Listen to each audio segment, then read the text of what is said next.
Hello everyone, welcome to study of education. दोस्तों, NTA UGC NET education paper 2 के लिए हम लोग लगातार वीडियोस बना रहे हैं। जो हमारा कोर्स है उसमें हम लोग इस बार पढ़ने वाले हैं what is rubric. So unit 7 जो है आपका एनटीए यूजीसी नेट शिक्षा शास्त्र का, उसमें यूनिट 7 का जो पार्ट सी और डी है वहां पर आपको रूब्रिक्स के बारे में पढ़ना है।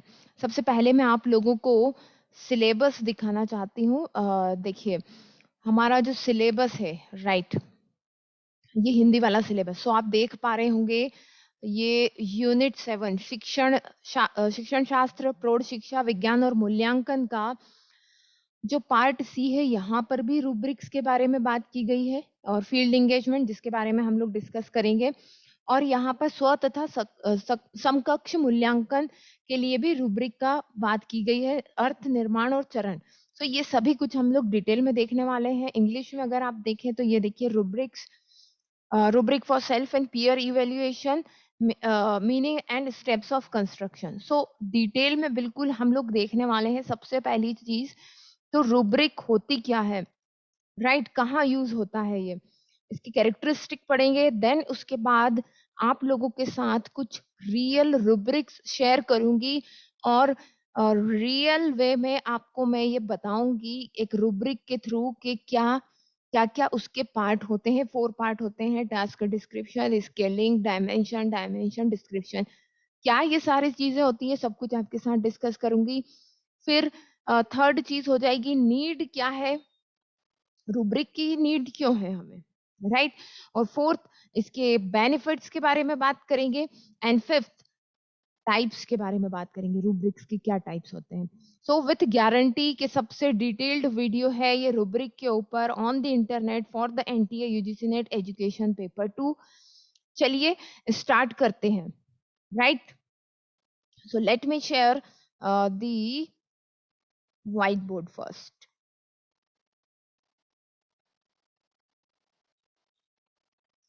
यस, और आप लोगों को ये बता दूं मैं कि ये जो हमारा वीडियो है, ये हमारा NTA UGC NET education paper 2 का जो वीडियो कोर्स चल रहा है एनटीए यूजीसी नेट के लिए, right, study of education app पर, उसका ये एक पार्ट है। तो अब स्टार्ट करते हैं कि भाई रूब्रिक्स की जरूरत क्या है, क्या इसका उद्देश्य है, राइट। भाई कोई भी चीज पढ़ रहे हैं हम तो उसका उद्देश्य क्या है। तो अगर आपने सिलेबस अभी ध्यान से देखा हो तो हमें यहाँ पर देखना है assessment of pedagogy, right. Topic क्या है हमारा सी का, असेसमेंट ऑफ पेडागोजी, मतलब कि शिक्षा शास्त्र या जो पढ़ाने का जो तरीका है उसका आप मूल्यांकन किस तरह से करेंगे। ठीक, अब मूल्यांकन दो तरीके से किया जा सकता है। या तो आप टेस्ट ले लें, पर टेस्ट लेने से हमें जो रिजल्ट मिलते हैं वो कैसे होते हैं, वो क्वालिटेटिव रिजल्ट्स होते हैं, सॉरी क्वांटिटेटिव रिजल्ट्स होते हैं, मतलब कि उनमें नंबर्स की बात होती है। Okay, just second, pen got stuck, right.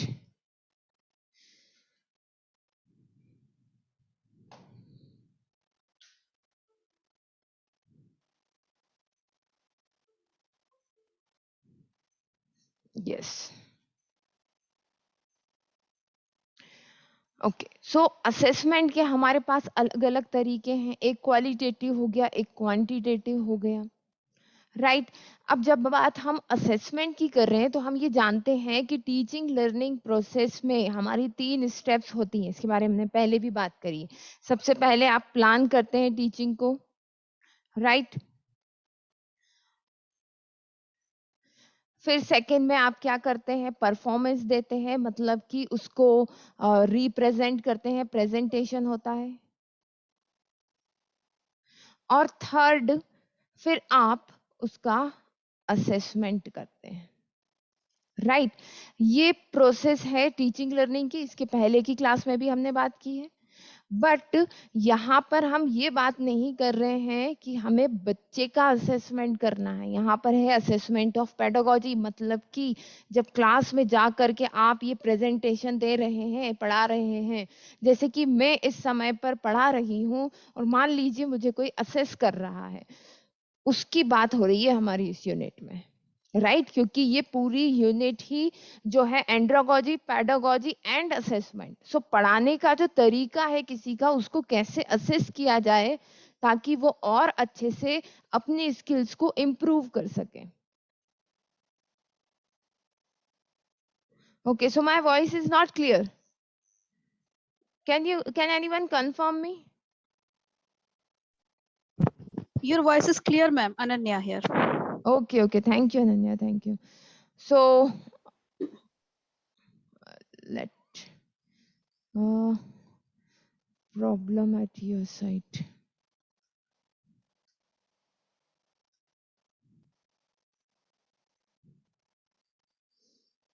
Okay, now so हम असेसमेंट कर रहे हैं टीचर के प्रेजेंटेशन का। अब जब हम टीचर के प्रेजेंटेशन का असेसमेंट कर रहे हैं तो हम उसे क्वांटिटेटिव वे में नहीं कर सकते। क्यों? क्योंकि प्रेजेंटेशन क्या है, एक स्किल है, एक कला है, राइट? उसमें हमें परफॉर्मेंस देना होता है। सो इस तरीके की आपका, मान लीजिए आपने प्रेजेंटेशन दिया या फिर आपने कोई प्रोजेक्ट रिपोर्ट बनाई, ठीक, या फिर आपने कहा कि हमने कोई फील्ड वर्क किया है। ओके, सो इन सभी सिचुएशंस में जो असेसमेंट होगा उसके लिए टूल अलग अलग यूज होंगे। उसी में से एक टूल है क्या? Rubric, right? सो सबसे पहले मैं यहाँ पर रुब्रिक ना बताते हुए मैंने आपको उसका कॉन्टेक्स्ट बताया कि हमें उसे यूज कहाँ करना है, हमारे चैप्टर के संदर्भ में भी, राइट, चैप्टर के रिलेशन में भी, और नॉर्मली भी हम इसे किसी बच्चे की बौद्धिक क्षमता मापने के लिए नहीं यूज करते हैं। हम जो कुछ भी वो परफॉर्मेंस देने वाला है उसके जो की स्किल्स होते हैं उनको असेस करने के लिए ये असेसमेंट इसके रुब्रिक्स के थ्रू किया जाता है, राइट? आई होप यहाँ तक आप लोगों को क्लियर हो गई होगी। ओके, नाउ सबसे पहली चीज, अब रुब्रिक्स पे आने से पहले एक कॉमन चीज मैं आप सभी लोगों को बता दूं। मैंने हमेशा कहा है कि ये जो कोर्स है इसमें सॉरी, जो नोट्स हैं, राइट, प्लस जो वीडियो है, ये आपको दोनों देखते हुए चलना है। ओके, अगर सिर्फ नोट्स से ही बात बन जाती तो फिर इतनी मेहनत मुझे भी नहीं करनी पड़ती, राइट? क्योंकि अगर मैं एक 200-250 वीडियो का कोर्स बना रही हूँ तो उसमें मेरी कितनी मेहनत लग रही होगी आप जान सकते हैं। ओके, सो नोट्स अपने आप में कभी भी कंप्लीट नहीं होते हैं, इसीलिए तो टीचर्स हमें पढ़ाते हैं, राइट? क्यों? क्योंकि टीचर्स अलग अलग रिसोर्सेज से ढूंढ करके लेकर के आते हैं। तो हमेशा नोट्स को रिफर करें, देन वीडियो को रिफर करें। और नोट्स बनाने का क्या तरीका होना चाहिए वो मैं एक अगले वीडियो में आपको बताऊंगी कि किसी भी कोर्स में आप इनरोल्ड हो, राइट? वहां पर अगर नोट्स और वीडियो का कॉम्बिनेशन से आप पढ़ रहे हैं तो फिर आपको किस तरीके से नोट्स बनाना चाहिए, क्योंकि एक कॉमन क्वेरी मेरे पास बार बार आती है। ओके, सो इस मैटर को बाद में देखेंगे, हम मेन टॉपिक पर आ जाते हैं अपने। अब है हमारे सामने रुब्रिक, राइट? अब ये जो रुब्रिक है इसके बारे में हम क्या समझे अभी तक? सबसे पहले तो ये एक ग्रेडिंग और असेसमेंट टूल है। ये एक ऐसा टूल है जिसका यूज करके हम किसी भी पर्सन की परफॉर्मेंस को ग्रेड कर सकते हैं, ABCD ग्रेड दे सकते हैं उसकी क्वालिटी का, या उसका मूल्यांकन कर सकते हैं, राइट? अब ये जो रुब्रिक होते हैं ये किस चीज को ग्रेड करते हैं? Rubric is an grading tool that clearly indicate achievement areas, that clearly indicates achievement areas, right. Clearly indicate achievement areas मतलब क्या हुआ, उपलब्धि के मानदंड ये आपको बताता है, राइट। इसको थोड़ा सा प्रैक्टिकली आप समझ लें, फिर मैं आपको रूब्रिक दिखाऊंगी भी कि रूब्रिक होता कैसा है एक्चुअली में, राइट। और उसको बनाने की प्रोसेस और कौन कौन से कंपोनेंट होते हैं वो सभी कुछ हम इसमें देखेंगे। चलिए, तो मान लीजिए कि मैं ये जो टीचिंग कर रही हूँ इसका असेसमेंट होना है, राइट। मैं कैसा परफॉर्मेंस दे रही हूँ ये जज कर रहा है कोई। अब वो कैसे जज करेगा, क्या वो रैंडमली कुछ पॉइंट्स बना लेंगे? नहीं, किसी भी परफॉर्मेंस को जज करने के लिए हम पहले से कुछ क्राइटेरियाज डिसाइड करते हैं, राइट। यहाँ मैंने एरियाज लिख लिया, आप क्राइटेरियाज लिखिएगा, क्राइटेरियाज, राइट। ये जो क्राइटेरिया या जो मानदंड होते हैं ये किसी भी एक अच्छी सक्सेसफुल परफॉर्मेंस को जज करने के लिए बनाए जाते हैं, राइट। जैसे मान लीजिए अगर कोई एक अच्छी टीचिंग करता है, सो उसके क्या क्या क्राइटेरिया हो सकते हैं। सबसे पहले आप लोगों का कंट्रीब्यूशन चाहूंगी मैं, अगर आप में से कोई बताना चाहे कि एक अच्छी टीचिंग के क्या क्राइटेरिया हो सकते हैं। Yes, we all are teachers, I think so here, right?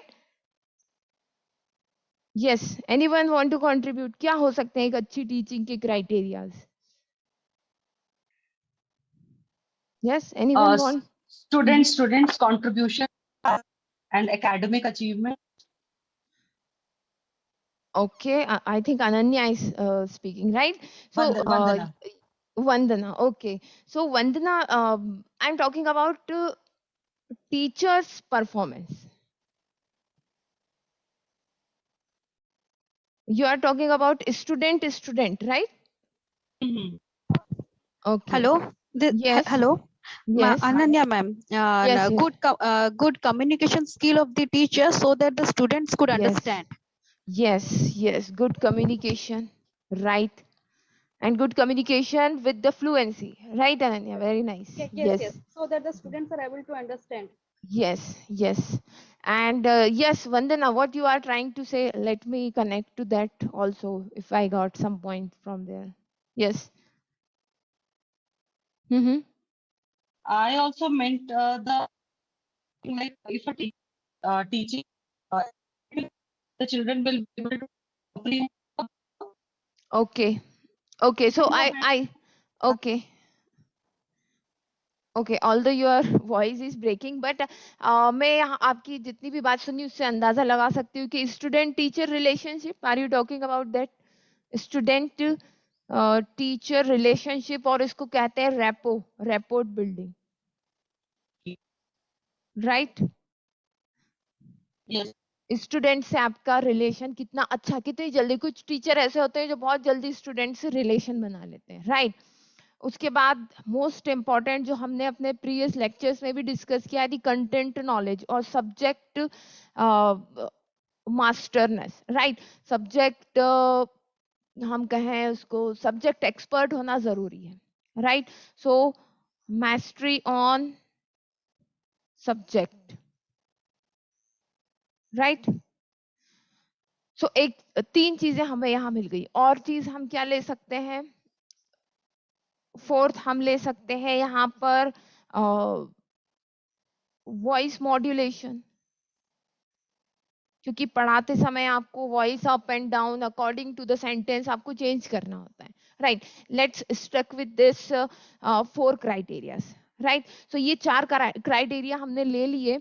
अब हम किसी भी, मान लीजिए मुझे कोई असेस कर रहा है तो वो ये 4 क्राइटेरिया को लगातार देखता रहेगा कि हाँ मैंने गुड कम्युनिकेशन शो किया क्या, हाँ किया, तो उसके लिए उनके पास रैंकिंग है, ठीक। वो मैं अभी आपको शो करती हूँ। अगर स्टूडेंट टीचर रेपो बिल्डिंग है कि नहीं इनके पास, तो वो वहां पर अगर होगी, किस लेवल की है, 0 लेवल की है, 1 लेवल की है, 2 लेवल की है, 3 लेवल की है, तो उस पर वो टिक लगा देंगे, उसके अकॉर्डिंग मुझे मार्क्स दे देंगे।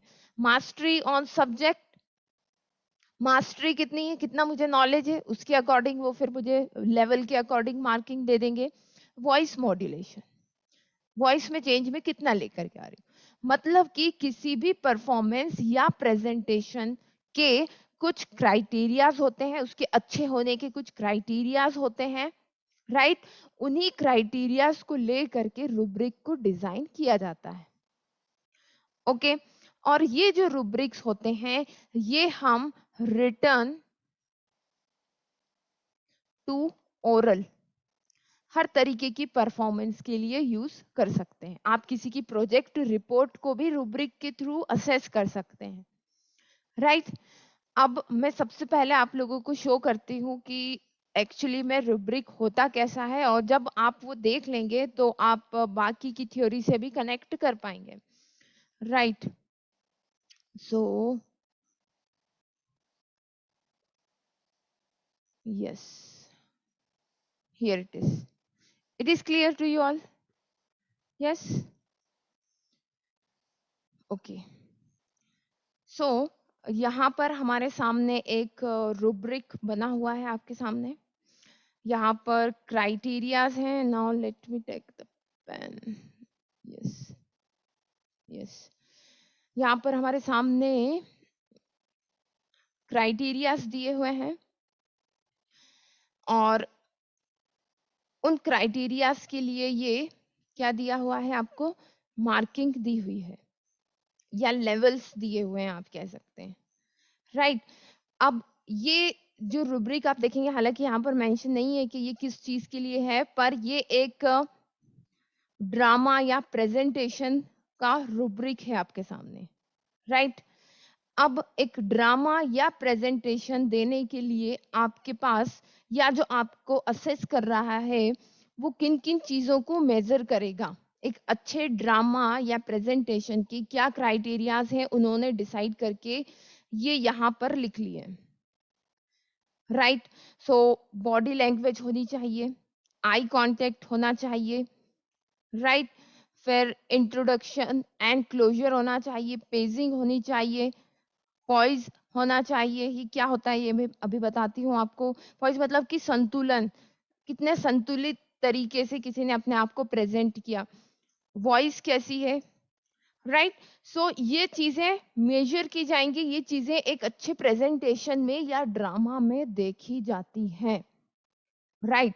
अब आपने देखा होगा कि हर कैटेगरी के परफॉर्मर होते हैं, राइट? जब हर कैटेगरी का परफॉर्मर होता है तो कोई लेवल 1 का परफॉर्मर है, कोई लेवल 2 का, कोई लेवल 3 का। वो कैसे डिसाइड करेंगे हम? भाई बॉडी लैंग्वेज तो सभी में है, पर कितनी अच्छी बॉडी लैंग्वेज है। अब यहाँ पर देखिए ये जिनको 4 पॉइंट देने की बात हो रही है, movement seemed fluid and help the audience visualization। Movement उनके ऐसे हैं कि बॉडी के मूवमेंट ऐसे हैं कि ऑडियंस उनसे कनेक्ट कर पा रही है, विजुअलाइज कर पा रही है कि वो किस फीलिंग में है, अगर वो सैड है या वो हैप्पी है, जो भी ड्रामा कर रहा है, जो भी प्रेजेंटेशन दे रहा है, राइट? सो अगर ये फुलफिल हो रहा है क्राइटेरिया तो उन्होंने 4 दे दिया, अगर अप टू द मार्क नहीं है तो उससे कम क्राइटेरिया, कम शो कर रहा है वो बॉडी लैंग्वेज, तो 3 दे दिया। Very little movement and descriptive gesture, बहुत कम बॉडी मूवमेंट है तो 2 दिया, नो बॉडी मूवमेंट तो 1 दिया, राइट? उसके अकॉर्डिंग यहाँ पॉइंट लिख देंगे, मान लीजिए ये बहुत अच्छे थे तो हमने 4 दे दिया। So that is the rubric. इसमें क्या होता है, इसमें आपके पास आपको मैं बता दूं यहीं पर जो पार्ट होते हैं, राइट? चलिए इसी में आप को मैं ये बताती हूँ। इतना समझ में आ गया, इतना क्लियर है आप सभी लोगों को कि एक्चुअली में रूब्रिक क्या है, राइट? कोई डाउट इसमें अभी तक? No doubt, okay. तो इसी तरीके से हम eye contact, closure, pacing and voice and poise ये सब देखेंगे, राइट? अब ये होते क्या है, ये बॉडी लैंग्वेज क्या कहेंगे आप रूब्रिक में, ये बॉडी लैंग्वेज, आई कांटेक्ट, ये क्या है? ये कहलाते हैं डायमेंशंस। क्या कहलाते हैं? डायमेंशंस। चलिए मैं आपको एक और दिखाती हूँ, वहां पर मैं इनकी मार्किंग करती हूँ, राइट? सो वो आपके लिए आसान हो जाएगा। Yes, that is the second one. Yes, here it is. Oh no, it is. Yes.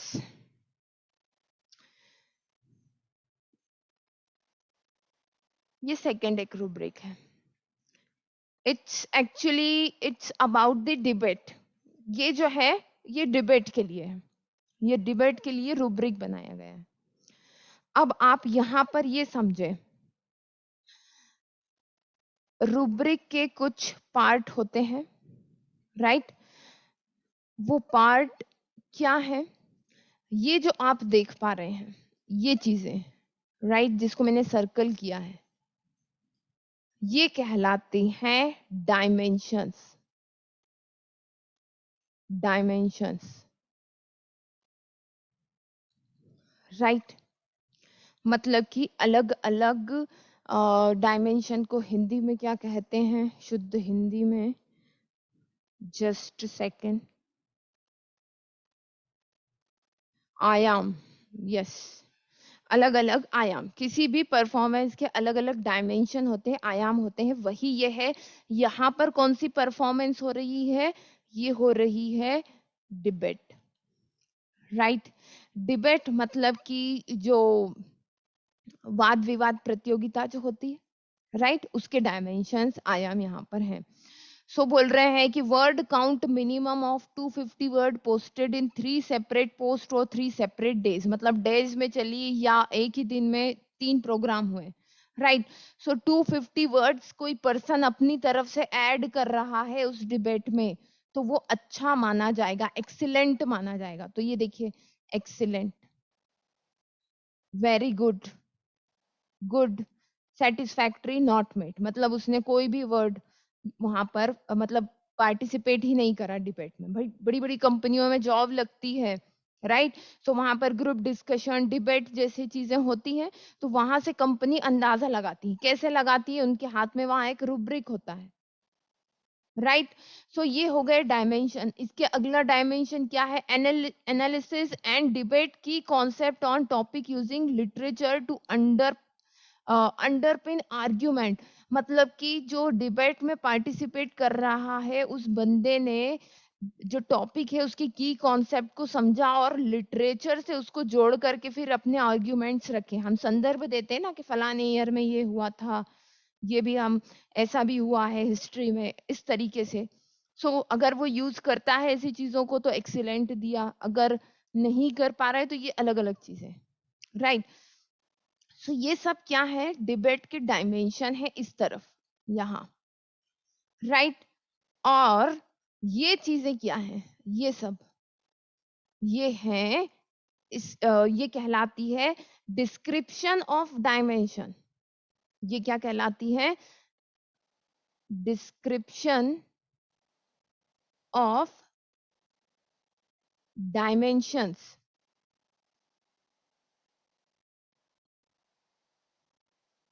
Right?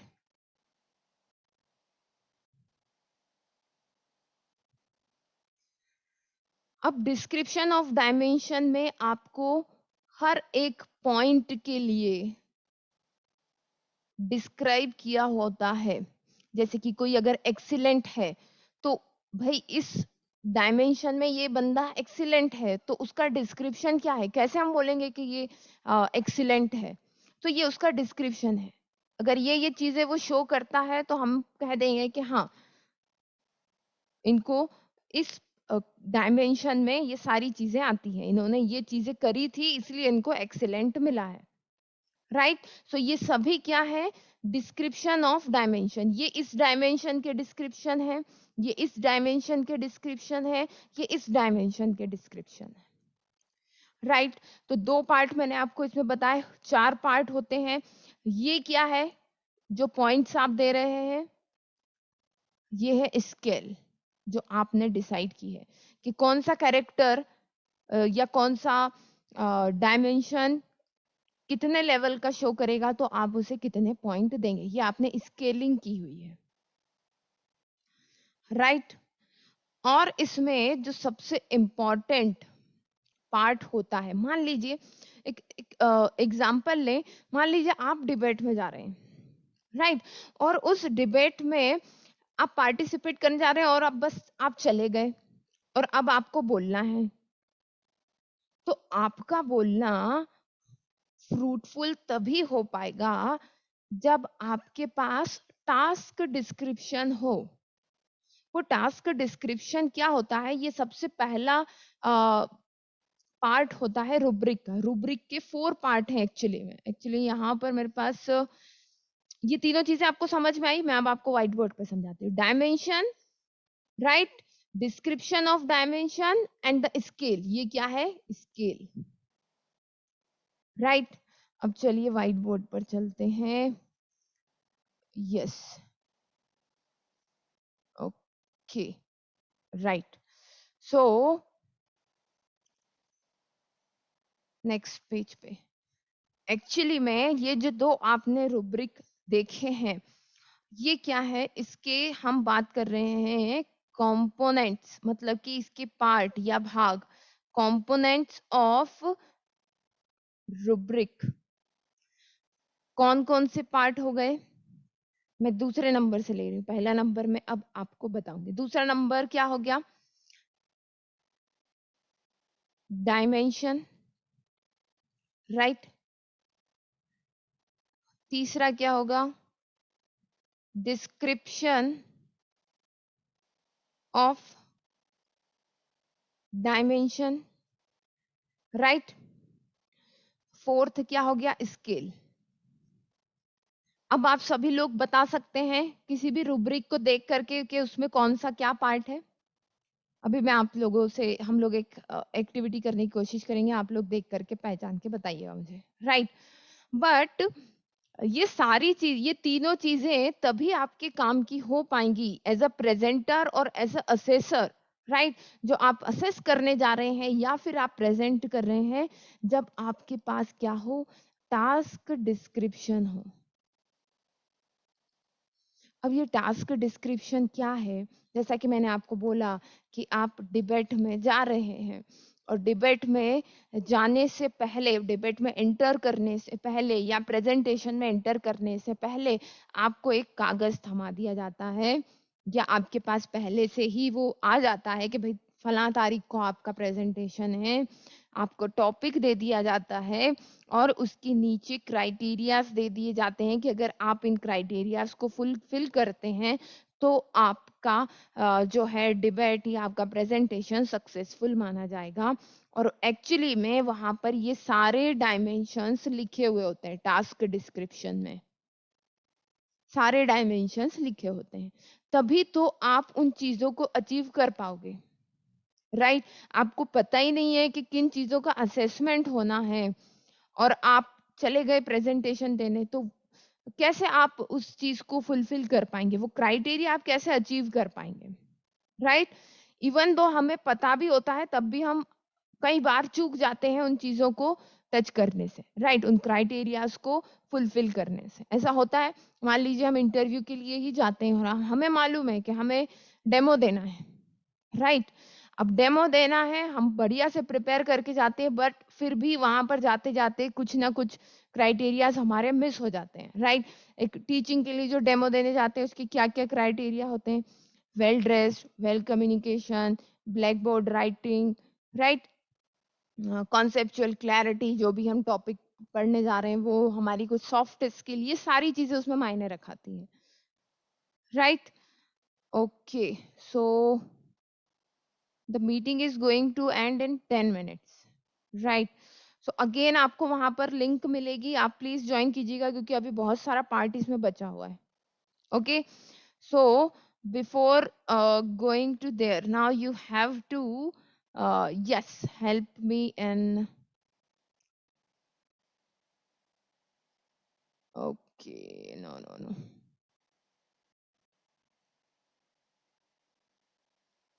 right, yes, now,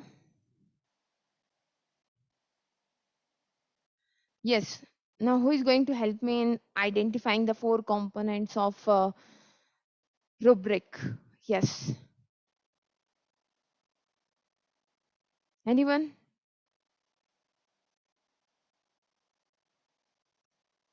yes,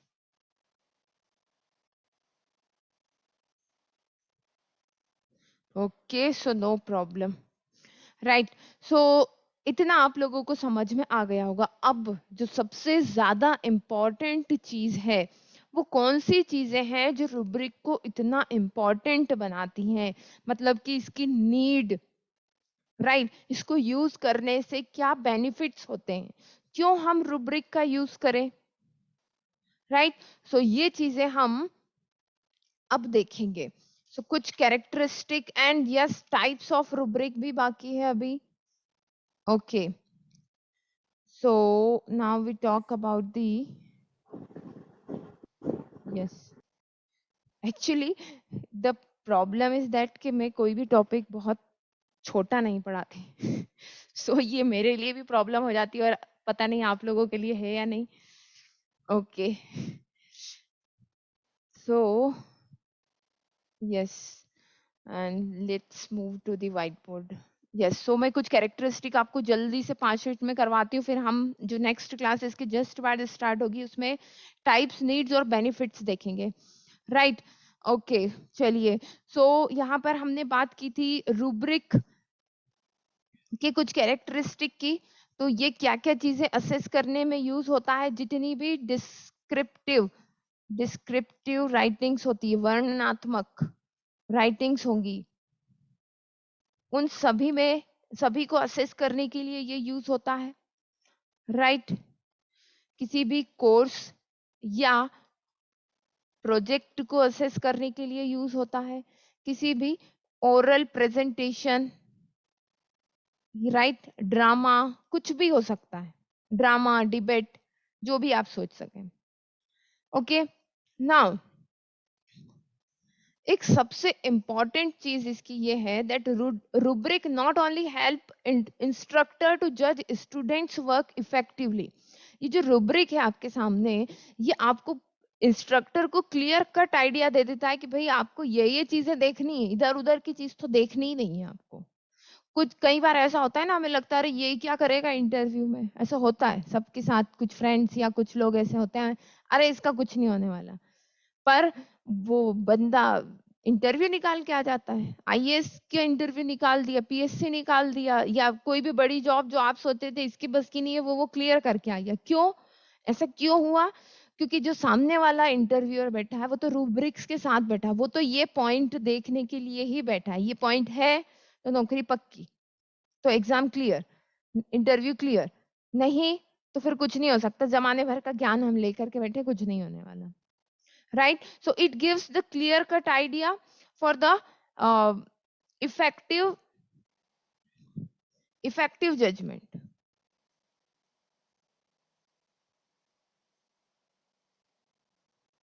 right?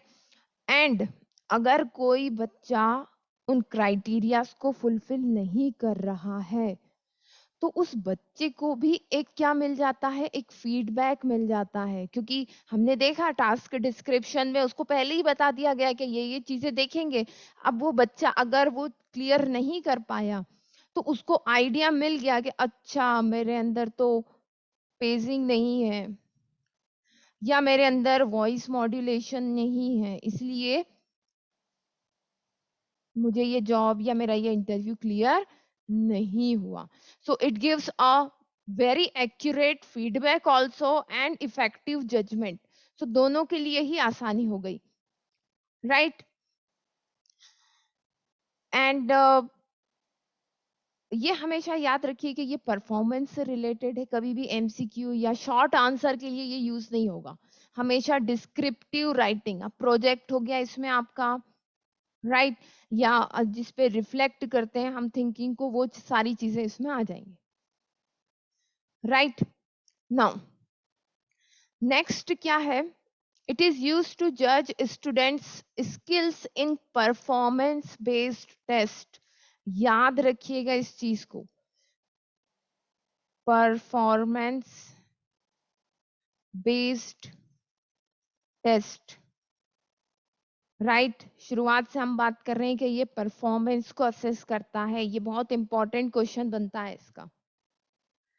Okay, सो इसमें ऐसे आ जाएंगे, इसमें presentation project, speech, debate, portfolio, even इसके थ्रू हम कर सकते हैं असेस. ओके, नाउ इसके बाद यस इसके बाद हम अब डिस्कस करेंगे needs and types and the yes benefits. Okay, yes.